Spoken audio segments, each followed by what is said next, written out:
At 32 years of age, Richard Choque Flores is probably the most ruthless serial rapist and serial killer Bolivian society has encountered in the past decade.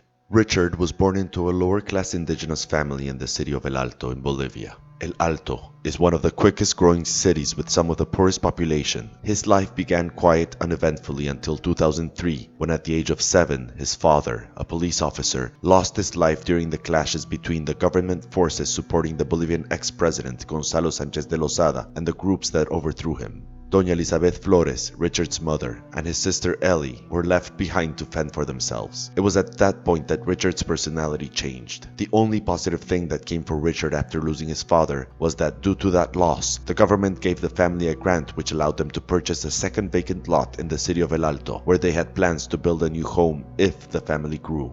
Richard was a grim young boy, and it seemed that his only happy moments after that were when he played with his cousin Fidel Lecon Choque, who was a year younger than him. They would kick the ball together in the empty lot belonging to Richard's mother, and in his later years would take their first escapades with girls there.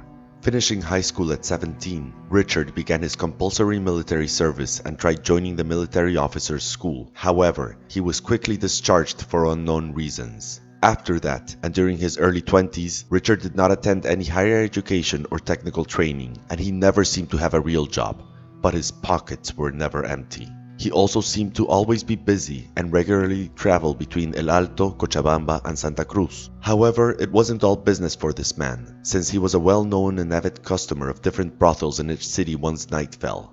It has been recorded during one of the various psychiatric evaluations that Richard spoke about becoming addicted to pornography at an early age, and over the years began looking for more deviant types of videos, and later, the company of paid lovers, in order to satiate his needs. Having been in military school in the early 2010s, Richard decided he would offer his services to instruct young men and women who wished to enter the military officers' ranks. He began this by instructing his own cousin Fidel, who at 18 years of age took his services in 2011. The instruction began in his empty lot, where Richard and Fidel secluded themselves for a month to begin his extreme training without interruptions. According to Richard, Fidel was quickly accepted into military school, but initially needed $5,000 in order to be fully enrolled and deployed overseas, where he would be put to work in the earthquake relief efforts in Haiti while receiving his military officer's training. Fidel's mother obliged and gave Richard the money, who over the next year would visit her to ask for a few more $100 every few months in order to send to Fidel, so he could pay for parachuting lessons or extra gear. The only contact Fidel's mother had with her son was through Richard due to her computer illiteracy and the supposed secrecy of Fidel's training.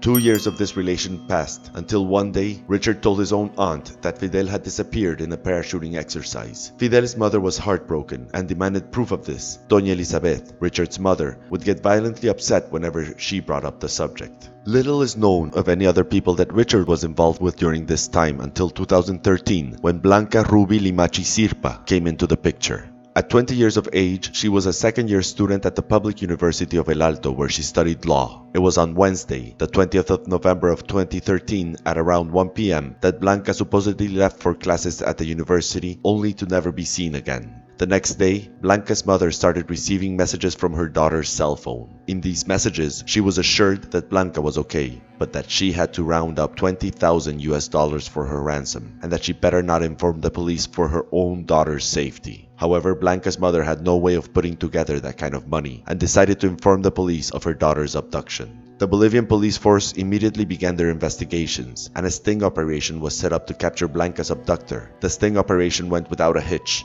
following a person identified as Jose Luis Casilla Machaca, who collected the money from a public location, and he was followed back to a second man, Richard Choque Flores. Once apprehended, Richard and Jose Luis gave all the details of the day in which Blanca disappeared. According to the initial confessions, Richard set up ads in social networks and printed newspapers, passing as Colonel Mauricio Terran, offering his services to help young women enter the military officers' school. When contacted by Blanca through Facebook and earning her trust, they set up a meeting day, Wednesday the 20th of November, in order to iron out certain details. However, when Blanca met up with Richard in his house, he offered her a drink which, unbeknownst to her, had a potent sedative. Richard then called up his infamous posse, who included 3 other men with violent criminal records. They forced Blanca to change into more attractive clothing, and then proceeded to handcuff her and force themselves upon her doing various unnameable things. Once they were spent, they continued doing so with objects like an empty rum bottle.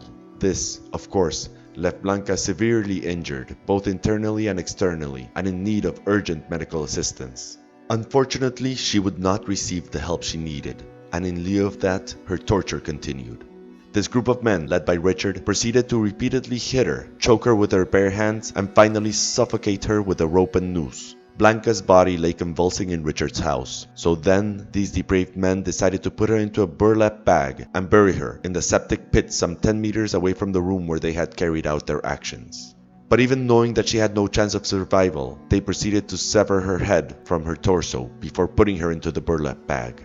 According to the confession provided by Richard and Jose Luis, one of the men present filmed all their actions on his cell phone, possibly to sell it, though it's unclear whether the police ever found the footage. Hopefully, it never surfaces. On the day of inspection of Richard's house by the police's forensics team and the prosecutor's office, they were directly led by Richard to the septic pit, and Blanca's body was recovered, indicating that the story was true. Investigators also found a bag with different female underwear and personal items, probably belonging to other unknown victims. None of these were further investigated.